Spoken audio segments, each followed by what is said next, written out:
Okay, hello, I'm Doug Smith. Welcome to the 25 January 2013 edition of Portsmouth This Week, the voice of Portsmouth Town Hall. My special guest today is Portsmouth Police Detective Scott Travers. Welcome, Scott. Thank you. We're going to be talking a little bit about the crime situation in Portsmouth and public safety. And first, let me ask you, how long have you been with the Portsmouth Police Department? I've been on the police department for about 17 years now. And I've spent about 11 of those years in patrol with the remaining time in detectives. Geez, I've never run into you before, so I guess that's a good thing then. So that is a good citizen. Tell us a little bit about your background and training. Well, I received both my bachelor's and master's degrees in administration and justice from Salve Regina. Prior to that, and prior to my employment with Portsmouth, I received my bachelor's degree from the Massachusetts Maritime Academy. I also teach hunter safety for DEM as a volunteer, and I've been doing that since 2000. Okay, and I imagine that helps fit in with what you're doing here in Portsmouth. You know, the topic today is crime in Portsmouth, and most of us think of Portsmouth as a very safe community. We don't even think there's a lot of crime here. Is there an increase? Has there been recently any kind of increase in crime in Portsmouth? Well, we fit in very comparably with our neighboring communities, Middletown, Tiverton, and Bristol, with the same issues that they're facing. So I would say we're about even with the other communities. Yeah. Now, generally, what kind of crimes are we talking about? As a detective, last year I did a good amount of work on break-ins to people's homes, as well as larcenies from motor vehicles. Okay, so stealing from people's cars. Correct. I know you've got a presentation that I know you've given at least to the Common Fence Point Improvement Association, and that might be available for other groups that would like to hear it, about what people can do to improve their security. What are some of your recommendations, for example, regarding houses? How do we keep our houses better secure? Well, if you think from the outside of the house and work your way to the inside, one of the first things you'd want to do is control the bushes and the shrubs outside of your house. Keep them all trimmed to about waist height or below. You don't want to leave an area adjacent to your house where someone can be hidden or secluded while they're trying to break into your house. Okay. As well, if you're leaving your house for any period of time, very simply, just keep your house locked. Many Portsmouth residents will think back to a few years ago where they could have just left their houses open, or even their vehicles when they went somewhere. And again, we would always recommend keep your house locked at all times. Very often people will have garages that are attached to their house as well. And some people will keep that garage door unlocked while they do lock the remaining doors to their residence. Yeah. So we'd recommend you keep that door that leads from the garage to the internal area of your house, keep that secured as well. Okay, so you basically keep everything as secure as you can and give yourself some way of seeing what's going on outside, immediately outside the house. So like you say, you don't have people sneaking in through the bushes or anything. Right, absolutely. And keep your doors locked. I think that's a new concept for Portsmouth. Many of us have erred in that area, thinking it's probably safe to do so. What about cars? I mean, I personally lock my own car in my driveway. Is that something you recommend to everybody? Is it necessary? Yes, absolutely. Yeah, keep your car locked at all times. Also, if you have any valuables in your car, keep those out of sight, either in the glove compartment or underneath a blanket or a shirt on the seat, but just keep it out of view of other people. Very often, if people do go into your car without permission, years ago, if you lost some change out of the ashtray in your car, it wasn't such a big concern. But nowadays, everyone has an iPhone or an iPod or a laptop in their vehicle, and those things are very expensive and, sure, and very much a concern. Cameras, things like that. Absolutely. A lot of personal data can be stored on those. Absolutely. That's another whole other issue, but I think the idea that we're talking about here is not so much people are stealing cars, it's really they're going in and stealing things from cars. Correct, absolutely. And I'd have to say that the vast majority of these car breaks are all unlocked vehicles. Yeah.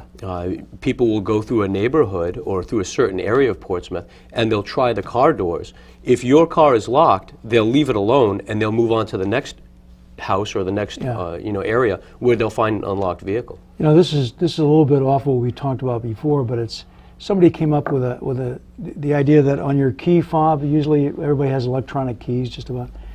If you saw somebody outside your house or out by your car, you push the panic button on the key fob, and it makes the car kind of alarm and might scare the guy away. And then you could follow up with a call to the police, perhaps, or Correct. something like that.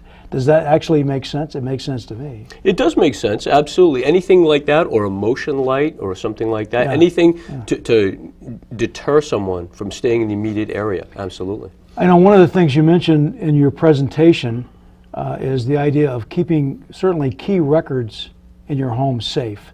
Maybe either making copies and putting them in a bank vault, or not a vault, a safety deposit box or something like that. Just having an extra set.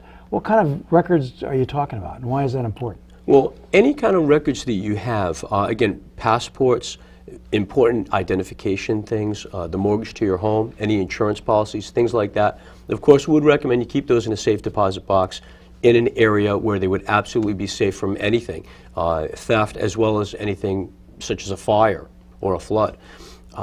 If you are able to keep copies of those records at the house, that would be a great assistance to us if anything was ever stolen. For example, serial numbers to your television, to any electronic equipment that you might have.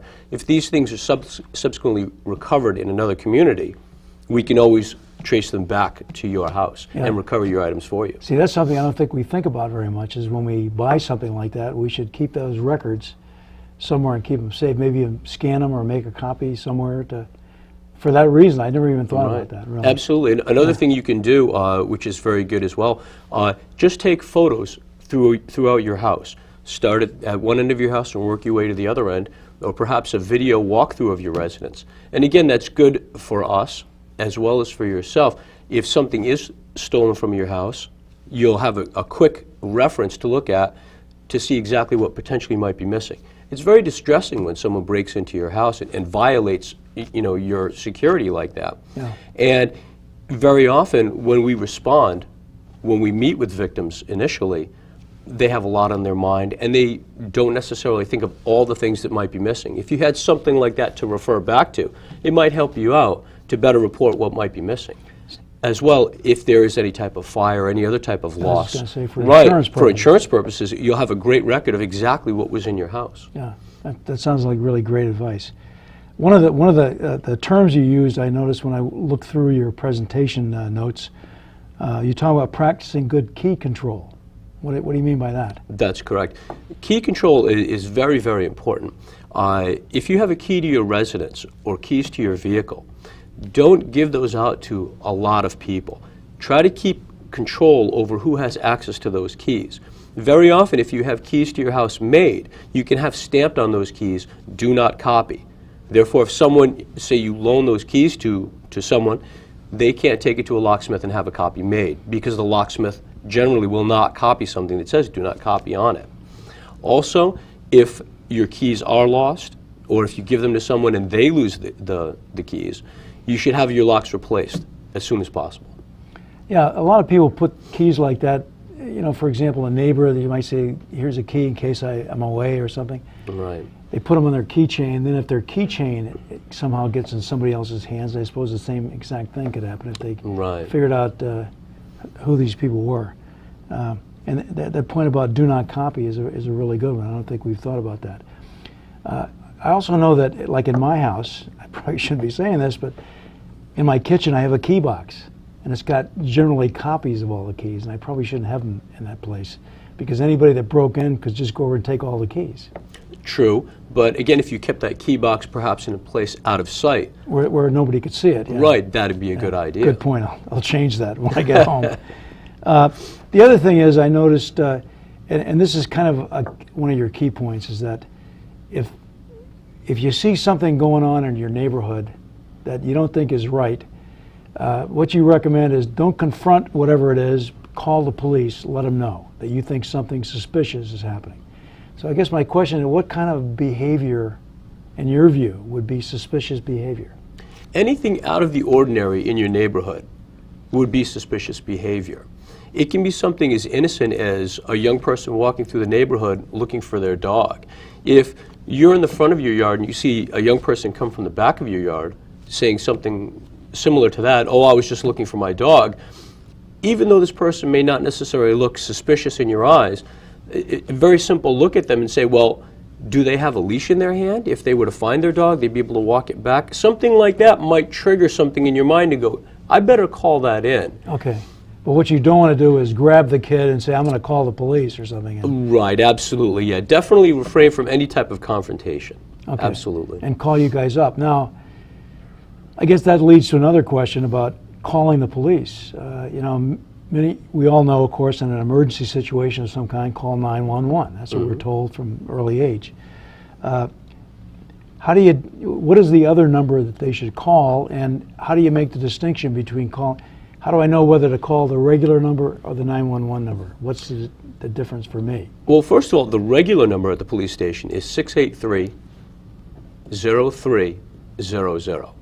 And that's just the main reporting line. And that number is also manned 24 hours a day, 7 days a week. So you can call that number or 911, whichever is the easiest. Most people remember 911.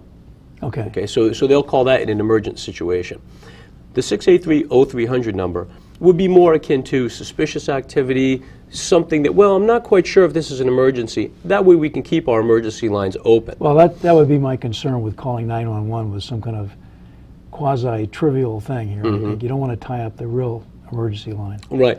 But in either case, we would rather have you on the emergency line than not at all. Than not at all, correct. Yeah, and I think probably everybody should have that 683-0300 number somewhere near their main telephone, so they don't have to think very far to find that number. I guess another question might be, and this sort of relates to maybe suspicious behavior, but you know, people come to our doors selling things or for religious purposes or whatever. How do we know that they're legitimate? How can we know that somebody that comes to our door, or even contractors, you know, a truck arrives, you're having something done, 6 guys come rolling into the house. How do you know that they're legitimate? The best thing to do, if you are calling for any type of service on anything, find out an approximate time when people might be there. Find out, if you can, how many people or how many technicians will be responding to your house. And when those people get there, request identification from them. Everyone carries identification these days. Even a police officer, if I was to respond to someone's house, I have my ID with me as well. It's a very simple thing to ask for. So don't feel awkward asking someone for identification, especially if they pull up in a white unmarked vehicle, because you don't have any idea without any markings on that. And so even almost any contractor should have some kind of ID showing that they're from that company, right? Absolutely. It'd be especially suspicious for contractors or people who show up to your house unsolicited. If someone says that they're coming to your house to work on something and you didn't ask them to come to your house to work on something, immediately that should throw up a red flag for you. Yeah. What happens if we drive up in our house, and in my case, I have lights, a couple of lights on in the house, and let's say we see movement in the house. In other words, we think somebody might be in our house. I'm in my driveway, I've got a cell phone. I should call you guys, right? I would think. Correct. Very good question. Definitely do not enter the house, because you never know who might be in there or how many people might be in there. Be a good witness. And remember, responding officers, when they show up on scene, if you were to go in that house, the initial responders are not going to know who is supposed to be there and who's not supposed to be there. So we should call the police whenever we see anything that looks like it's ongoing, for sure. Absolutely correct. Now, what happens when you call it? What typically happens? Let's say I drive up, I see perhaps somebody's in my house, I call you guys, I say, I think there's an intruder in my home. What typically happens after that? And give me some timelines maybe too, can you? Okay, it's difficult to give you timelines because depending on where police officers are in town. That's why it's so important that we have people in the community that do kind of look out for each other, you know, because the citizens of the community really are the ones with their eyes on things, and they're the ones that report the crimes to us. So if you were to see something suspicious and call the police department, try to have some basic information for us in order to better help us help you. If you were to call to say there's a suspicious car in my neighborhood and I live next to the Johnson house and hang up, that's not going to be too helpful to us. However, if you can give us your location and if you can describe the vehicle as best as possible, even if you don't have the registration plate, if you were able to at least say, it's a Massachusetts registration plate, and these are the first 2 letters of it. Even a partial registration is better than nothing. So some kind of ID. And, correct. And probably also why you think it's suspicious out there. Absolutely, yes. Yeah. We talked about our vehicles and things. What about just parking our vehicles? Is there anything we should try not? In other words, I can see, for example, if your driveway has shrubbery and things, you might not want to park always right next to a bunch of shrubs. Does that make any sense, or am I getting paranoid here? No, that's correct. Absolutely. Again, no matter where you park, you should always try to park in a well-lit area. Again, we would recommend motion lights or something to that effect at your house. Always park somewhere. If you're in a large area, say for instance, you go to a sports complex or something like that, always park near or in a well-lit area. Try to park near a parking attendant's booth if there's a parking attendant in that particular area. The safest place possible. Correct, absolutely. Yeah. If you happen to notice that the parking lot has some type of video surveillance, park in an area in clear view of the camera. Yeah, certainly helpful. Good. Those are really good tips. Some people might say, well, if we come in and somebody's broken into our porch and stolen a couple of things, what's the point of even calling the police? Because it's just going to be a big hassle. But I think there are really good reasons for calling the police, even if it's gone. Correct. Absolutely. Talk about some of those? Yes, absolutely. Sometimes people will be the victims of a crime, and they'll think, well, it's not such a large loss, or I don't have time to fill out a large, complicated form. Correct, yes. You can always fill out paperwork later on. The detective division can always contact you later on and get more information from you. But it is important to establish this information right away. If there's a particular pattern of crime happening in Portsmouth, it's better to know that initially. That way we can dedicate more resources to that area, and we can be more attuned to that. And then hopefully at some point be able to catch whoever's doing that either at the time, or at least with increased patrols in that area, we can deter that crime and stop it. And I think also, as you mentioned in your presentation, if you do eventually catch these people, whoever's doing this, your own stuff might be still there that they haven't gotten rid of yet, and now have a way of trying to get it back. That's correct. So, I mean, there's a financial reason for reporting it as well. Absolutely, which again goes back to that, being able to record your serial numbers. Yeah. And keeping that information available. Yeah. What kind of information, when we call the police, what kind of information should we provide you? I mean, everything we can, but is there a structure or anything we can do that would be helpful to you guys? All the normal questions that you might ask. I think the best way to look at it would be to think about if you were the officer on the phone, or if you were the detective assigned to that case, what information would you want to know in order to better solve that crime? And then that way you could almost answer your own questions and say, who is involved, what did they look like, where did they go, who were they with, what kind of vehicle were they in? Those are all the basic questions we would need. If something was stolen, what was stolen, what's the make, what's the model, what color was it? If you had the serial number, that'd be fantastic.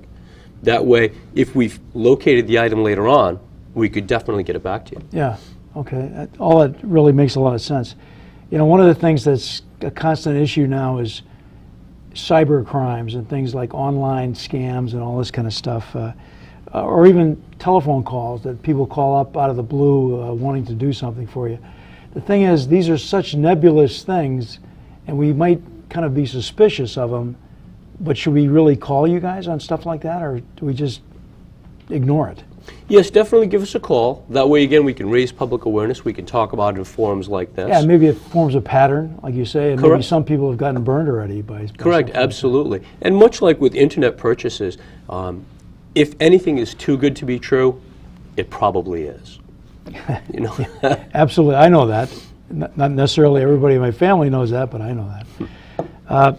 Let me shift gears a little bit, because you mentioned the importance of neighbors, and I live in a fairly, I don't know if it's really close-knit, but I know many of my neighbors in the area. Do we have any neighborhood watch kind of organizations here in Portsmouth that you know of? And would you encourage or think something like that would be useful in different neighborhoods? I'm not aware of any specific neighborhood watch groups by that name. As the police department, all of us would probably tell anyone, it's best to be a good witness to anything rather than to try to actively confront someone. You never know who you're dealing with or who a particular person is on the street, or what their mentality is, their state of mind. It's always best, like I said, to be a good witness, give the police a call, and have the police respond. See, I think the purpose of those neighborhood watch is just to try to let people know that, hey, we're all in this together, and if you see something going on around my house, I'd like you to report it, just like you would around your house, and that kind of stuff. And there are a lot of different ways to do this now. There's a free website. It's called Nextdoor. That it's basically a virtual neighborhood watch. And what you do is you somehow get your neighbors, you define the neighborhood, you get your neighbors to sign up for it, and then presumably, let's see, I'm driving home and I see a moving van outside somebody's house, and and they're on vacation or something, and so I can go onto that site or maybe even call you guys. That'd be suspicious behavior, probably. Correct. But the point is, it's just another way of, in this case, almost like a social media to alert other neighbors of potential problems. One of the real values of something like that, I think, would be if, as we mentioned before, I live in an area where you go down the hill and they're out of sight down there. And so if there were crimes occurring in the neighborhood down at that end of the street, I probably wouldn't know about it unless I saw the police cars. This is a way of other neighbors telling you that, hey, we've got people stealing from cars or whatever it is down here. Lock your doors, You think something like that would be useful in neighborhoods? I'm trying it out in my neighborhood, but I can kind of let you know how it goes. Right, absolutely. And again, I'm just kind of finding out about all these online things at this point myself. I think anything designed towards promoting safety in the neighborhoods is a good idea. But again, the more knowledge that's out and the more common sense approaches people take, the better off we all are. Just be aware or be conscious of what kind of personal data you're inputting into certain areas, especially in cyberspace. You don't want to put out you don't want to fill many out things too many details. Exactly. Yeah. But definitely a good idea. Especially with today's society, everyone's busy. I can certainly understand that. People in neighborhoods don't necessarily know each other as closely as they did years ago. Yeah. And this might also be a way of getting to know other neighbors a little bit too. Right, absolutely. As I say, I'll let you know how it works. I'm trying it out in my neighborhood. I got a couple other people that have signed up so far, so we need a critical mass of 10, and we'll see what happens. One of the things that you personally do, is talk to groups about all this stuff, and I think it's a fascinating subject that everybody could probably learn something from. How would someone, a group perhaps, or a committee, or just a neighborhood, how would people arrange for you to come out and talk to them? What do they do? Well, anybody can call me at the police department in Portsmouth, and again, my name is Detective Scott Travers. As well, you can contact the administration, contact the chief's office, and just request for further information. Okay. Just advise the administration you'd like someone to come out and speak, or you have some questions, and they can certainly put you in touch with me or anyone at the department to help you out. Okay, now is there any minimum size of groups that you guys would want to talk to? I mean, you don't necessarily want to go out one-to-one, but I mean, are there a small group, say 5 or 6 neighbors might want to call you? Would that be enough? There's no real set number. If people have questions, I'll be happy to answer them. Or can they come into the police department, or can you meet them at the town hall or something like that to do your program? I don't know. Anything I would be certainly open to, such as that. Usually if people have a question, they'll just give me a call, or if I happen to meet somebody on the street, someone will say, hey, by the way, I have this particular question about something going on in my neighborhood, or what do you think about this? It doesn't really matter what size, or it doesn't have to be a structured thing either.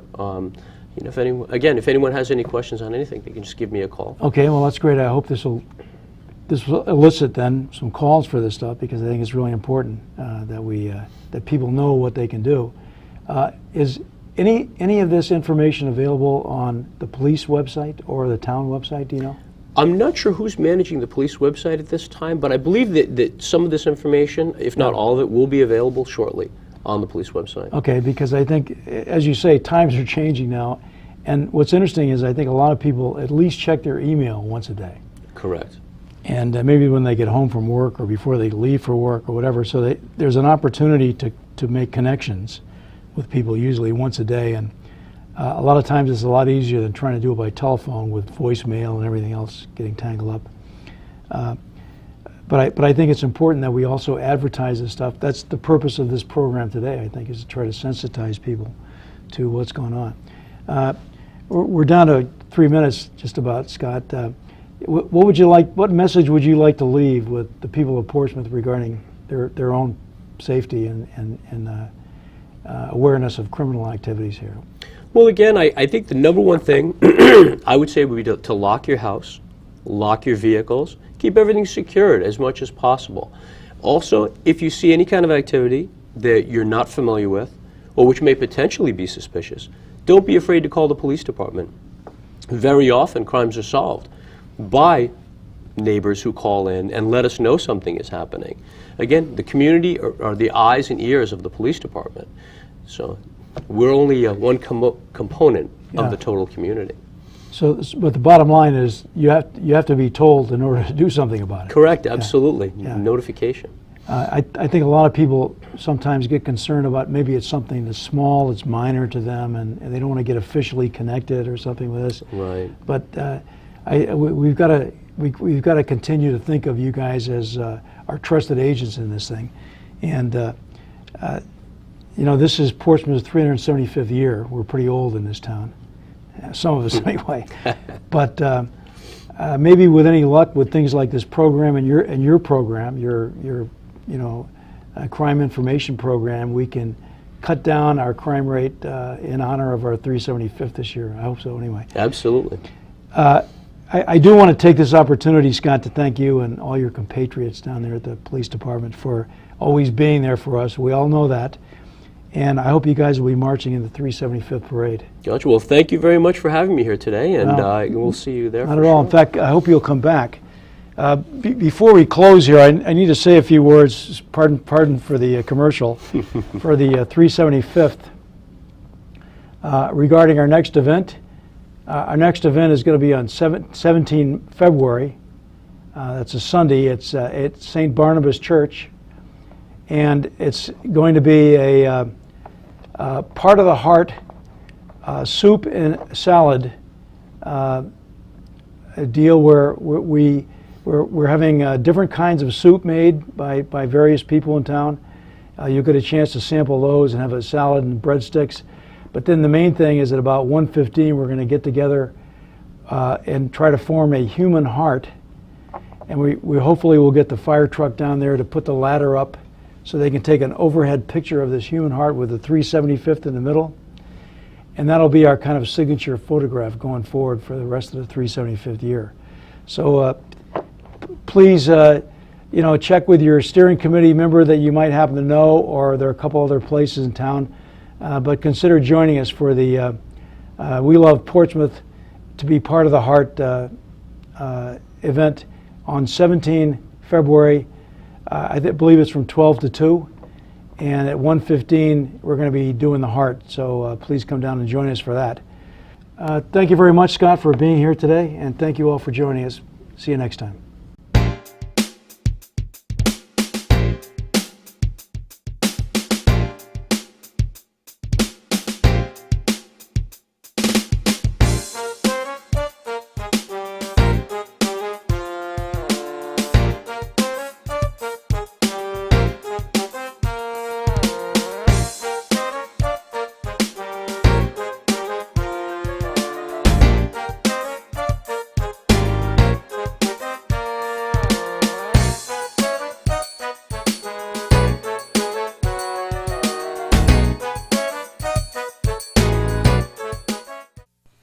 To celebrate Portsmouth's birthday, come to St. Barnabas Church between noon and 2 p.m. on Sunday, February 17th, and enjoy your choice of a variety of homemade soups. At 1:30, the crowd will assemble in the parking lot to form a human heart that will be photographed from above. Come and be part of our heart. Deadline for tickets is February 15th. Visit www.portsmouthri375.com for more information.